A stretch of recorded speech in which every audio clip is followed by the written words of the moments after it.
The Wisconsin Badgers, fresh off a really impressive win, banged up down to their fourth quarterback, but still figured out a way to beat a ranked Washington team at home last week. Defense was phenomenal against a high-powered Washington attack. They held the Huskies to 251 total yards, 4 sacks, 9 tackles for loss. The reward this week, now they go to Bloomington to take on number 2, Indiana. And head coach Luke Fickell joins us now for a big interview. Took a little time out of grinding over film to speak with us. Coach, congrats on a great win last week. Just give me a sense of how different things feel around the facility this week. No, there's a different bounce. There's a different, truly feel. You can see it. But I've been impressed with these guys. They've continued to battle through the hard times that we've had. But like I told them this week, they came back, did the same thing, but did it with a little bigger smile on their face and a little bit more excitement. So it was something that was good for the soul. It was good for us and our program, but it was good for everybody around here. Well, I was really blown away by the play of your freshman linebackers, Mason Posa, Cooper Catalano. Those guys were just incredible in this game, and it's just so unusual at this level, as you guys both know, to have players who are true freshmen contribute on defense in huge games like that, and they've really ramped it up here, each one of them has, in the last few weeks. At what point did you realize that these guys were good enough, not just to put out there, but to be difference makers? Maybe about midway through the Oregon game last week when they had to play, or 2 weeks ago, 3 weeks, or whatever it was. I mean, the truth of the matter is, we felt like they were good players. Obviously, they hadn't played a ton the entire year. And then you just get to situations where you kind of are forced to put some guys in, and that's sometimes what you find out. And that's when you find a lot of different things. And I've been impressed with the biggest thing is the game hasn't been too big for them. And last week was one of those ones where, okay, now there's a little bit of a different expectation going in. You kind of, we're thrown into the Oregon game. And now all of a sudden there's a little bit of a different preparation, a little bit of a different expectation, and it still wasn't too big, and they continued to perform. Hey, Coach, congratulations, first of all. Great win. Obviously, I love the defense. A little partial to that, but anyway. All wins are good wins. I know I would respect that a little more. Exactly. But let me ask you a question. From the moment you took that job, from the seat that I'm sitting in, watching you, I had a good feel what you were going to do on defense. And Rever was just talking about the young linebackers, but I see that across the board on defense, the development of players, in the system. And unless you're getting a 5-star senior portal guy, they all need to be developed and learn the system and so forth. On offense, so maybe a comment on the defensive development, and then on offense, what has slowed the development there? And I'm asking, has it been a philosophy change here or there since you got there? Obviously some injuries, but it doesn't seem to me like the offense has, progressed, developed, maybe is the word, just like the defense has. Any thoughts on that? Well, I mean, obviously there was a change of philosophy in just the systems. But I don't believe in it all being about the system. It has a lot to do, like you said, with development and consistency. And we just haven't had that offensively. And, I'm not pointing a finger at anything, and you never can make excuses for anything, and especially injuries. But the quarterback position over 3 years has just really made it difficult to progress in what we're doing offensively. And when you're having to adapt and adjust every week, there's nothing that hurts your development more, and whether it's of young guys or even old guys. And so, I put that on myself more than anything, of not just having that room in a position where, if something does happen, that you can continue to progress in what you're doing.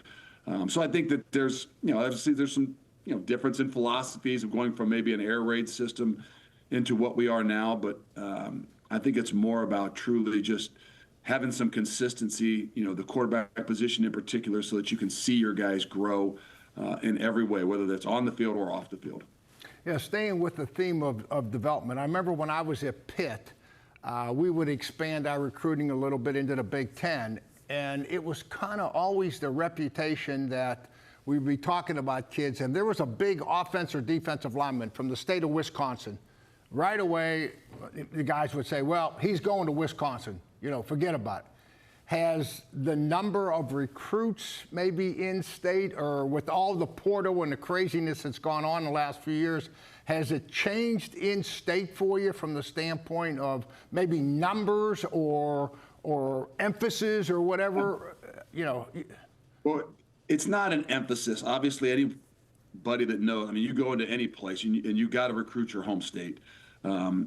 Is it different in state than it was 15 years ago? I think if I compare some of the numbers, maybe a little bit. But I think the truth of the matter is there's a lot of things. The world is smaller. So any really good player in the state of Wisconsin, maybe wasn't seen by everybody 15 years ago. They're seen by everybody. And so I think there's a part of that is definitely true. We've got to do a better job and make sure that we can keep all the guys in state. And some of that has to do with the new age of, you have to do some other things to make sure that not only to get recruits, but in particular to keep your own.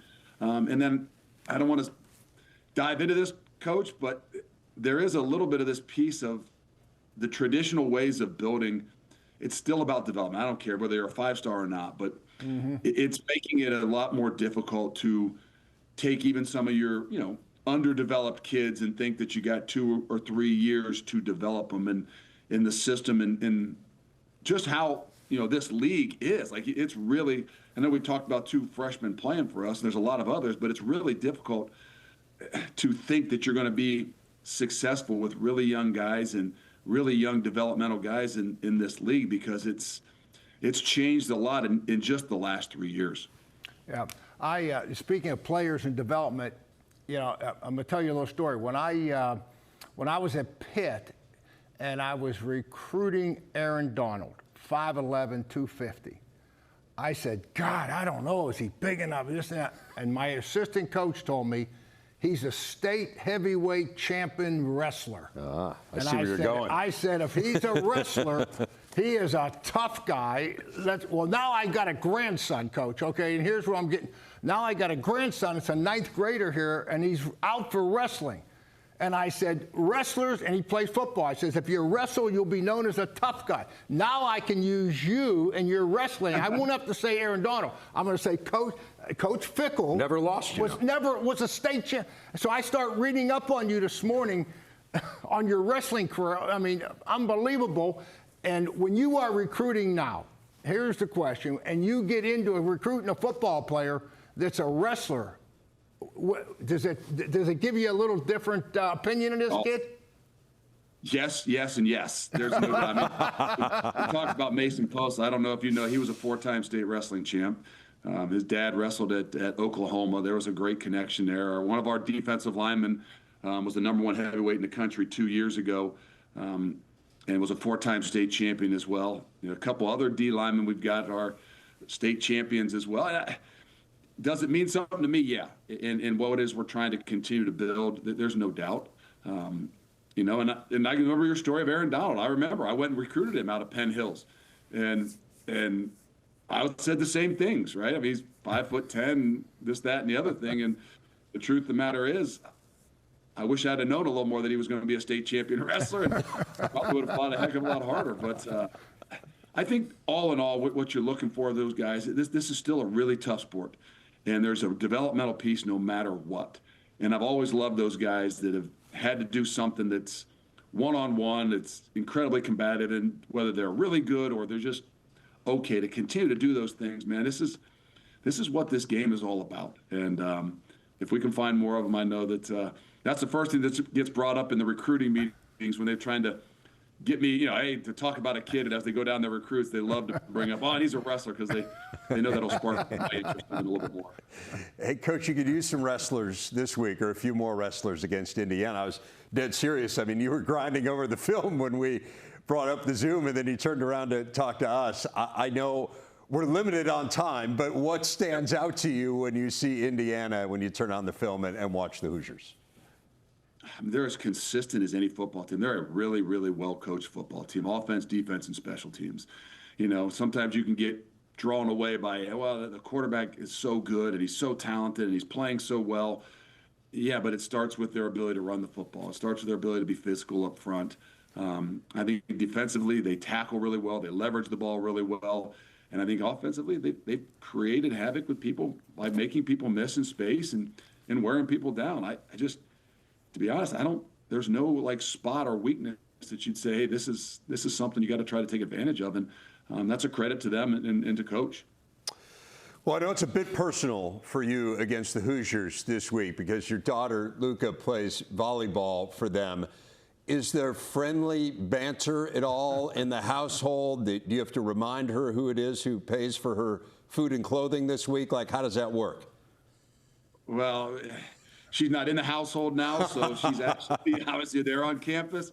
But I would definitely tell you, within our family, blood is definitely thicker than water. And, there never has to be a doubt. I know that. And yeah, I guess more the group chat these days than the household, right? Hey, Coach, I'm going to say both of my daughters went to Indiana, and they're in their 40s, and they're still on scholarship, okay?